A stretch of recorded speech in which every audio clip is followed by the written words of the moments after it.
যে কোনো সংখ্যার সাথে 99 মানে 99 যুক্ত যে সমস্ত সংখ্যা আছে তার শর্টকাট মেথডে গুণ করার নিয়মটা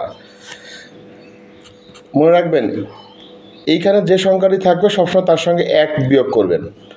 তাহলে 1 বিয়োগ করলে এইটা হবে 53, আর এইখানে যে ফলাফলটা আসবে এইটা আবার এটার থেকে বিয়োগ করবেন, করলে এটা 9 থেকে 6, আর এইটা হবে হলো 4। দেখেন এটা 54 এবং 99 গুণ করলে 53 46 হয়ে থাকে।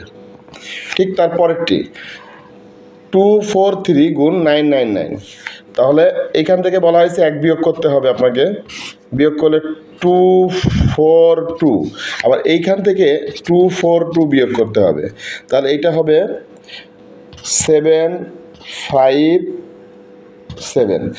এই 243 গুণ 999 গুণ করলে 242757 হবে। এরপরটা আপনারা একটু নিজেরা চেষ্টা করে দেখেন, না হলে কমেন্ট করে জানান। এরপর আরেকটা দিই 26 গুণ 999, তাহলে এইখান থেকে আপনাকে 1 বিয়োগ করতে হবে, করলে হবে 25, এইখান থেকে 25 বিয়োগ করেন, করলে 4799। এরপরটা 31 গুণ 99, আপনারা কি চেষ্টা করেন 35 গুণ 99 চেষ্টা করেন এবং কমেন্ট করে জানান যে আপনাদের হচ্ছে কি না। ধন্যবাদ।